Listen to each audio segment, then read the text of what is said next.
지금 시장이 힘들기 때문에 우리 투자자 여러분들도 굉장히 힘든 시간을 보내고 계실 것 같은데, 현재 상황은 이런 겁니다. 우선 가장 중요한 요인은 트럼프의 그 관세 전쟁이 너무 변덕스럽게 자주 변하면서 시장의 불확실성을 증가시키고 있습니다.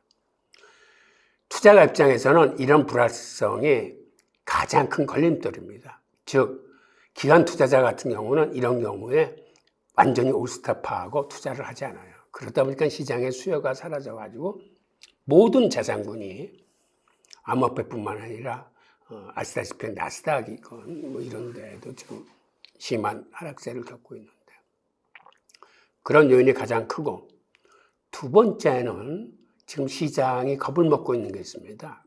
무슨 얘기냐 하면, 미국 같은 경우 지금 실업률이 늘어나고 있어요. 4% 이상으로 증가세를 보고 있는데, 보통 이렇게 실업률이 늘어나면 사실 물가는 좀 빠져야 됩니다. 시장에서 상품 구매 수요가 줄어들기 때문에. 그런데 최근의 현상은 실업률이 올라가면서 동시에 인플레이션이 같이 올라갑니다. 바로 이게 스태그플레이션이에요. 경기 침체와 더불어 인플레이션이 같이 발생하는 겁니다.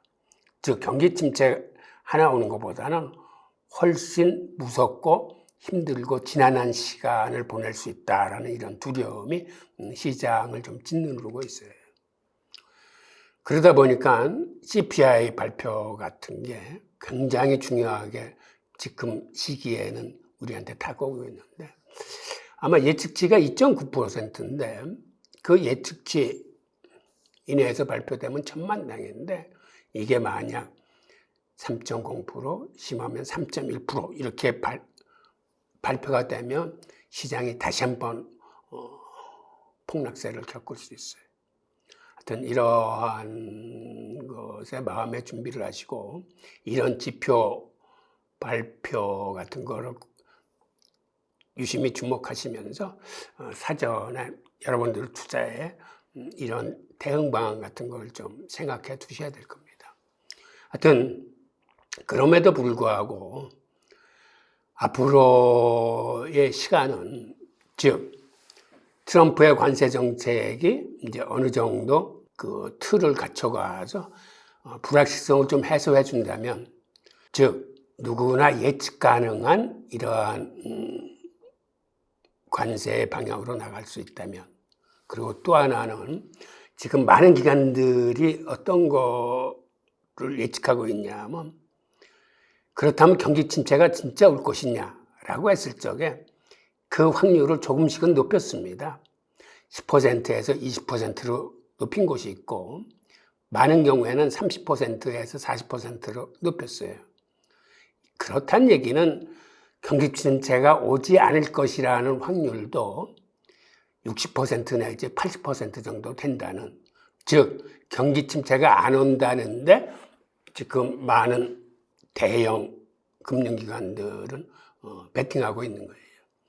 그래서 너무 이 시황에 두려움을 갖지 마시고, 여러분들 스스로도 경기 침체가 진짜 올 것인지, 아니면 경기 침체를 피하고 견조한 성장세를 계속 유지할 것인지는 여러분들 스스로가 발표되는 경제 지표와 여러 전문기관들의 전망을 들어가면서 스스로 판단하셔가지고 그걸 여러분들을 투자에 접목시켜야 될 겁니다.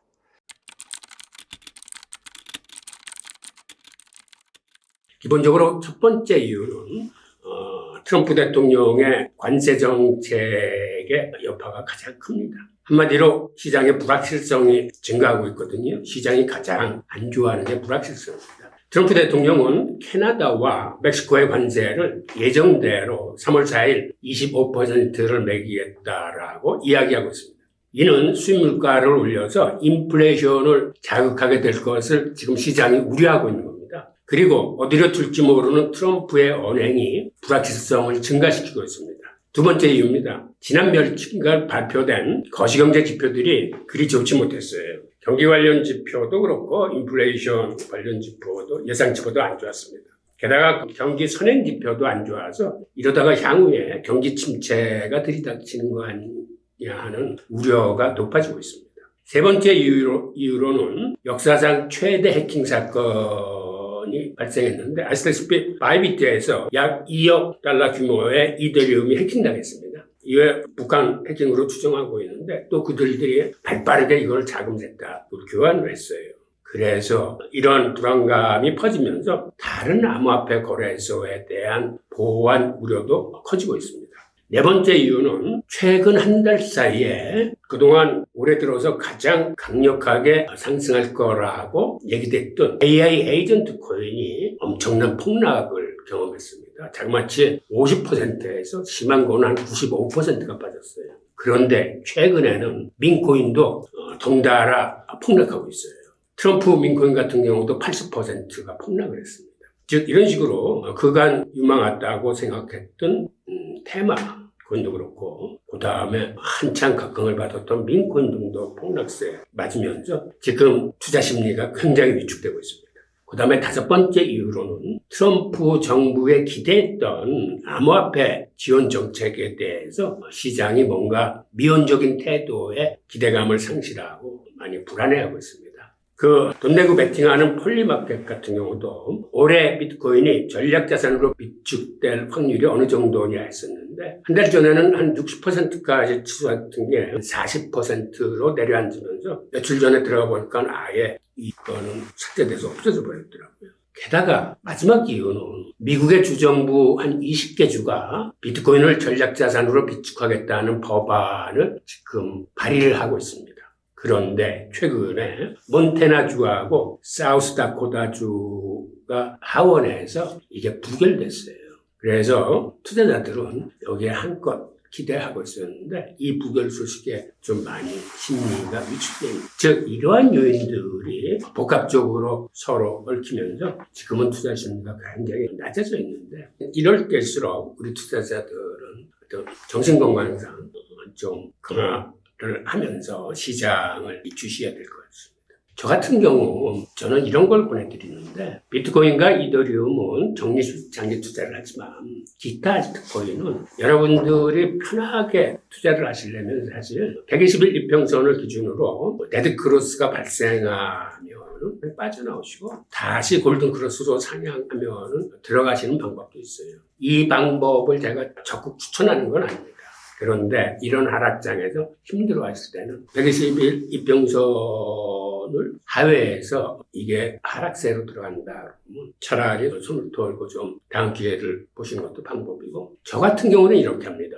보통은 볼린저 밴드하고 균형표에다가 120일 이동평균선을 같이 놓고 보는데 120일 이동평균선을 일봉으로 이렇게 긴 홈으로 하셔도 좋지만 시간봉으로 짧은 홈으로 가시는 방법도 있어요.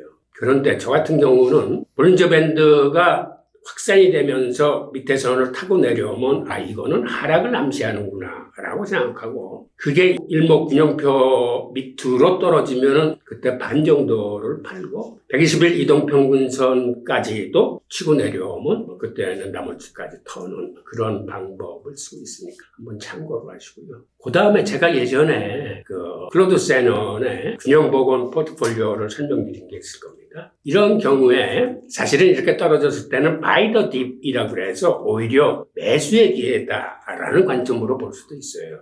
그러니까 이런 경우에 나는 손을 털기는 싫다라고 생각하면은 균형보건 포트폴리오로 쭉 현금 50%와 예를 들어서 리플 50%를 갖고 계시면서 이거를 매일 혹은 매주 50대 50으로 균형을 맞춰주는 겁니다. 예를 들어서 리플 가격이 떨어지면 현금에서 좀 다시 사서 50대 50을 맞추고 또 그 뒤 리플 가격이 올라서 이게 40대 60대 쓰면 또 리플을 조금 파져서 50대 50으로 맞추고 이러면 마음 편히 투자를 하면서도 이거는 횡보장에서도 궁극적으로 우상향하고 수익을 냅니다. 그리고 하락장에서도 손실을 줄여줘요. 그래서 이런 방법도 한번 검토해 보시고 그 다음에 리밸런싱 전략이라고 해서 예를 들어서 기타 알트코인 30%를 구성할 때 ETF 승인 가능성이 있는 리플, 솔라나 혹은 도치 이렇게 한 5%씩 세 종류를 사고 그 다음에 유망 테마별 대장 코인 예를 들어서 디파이나 AI 에이전트라거나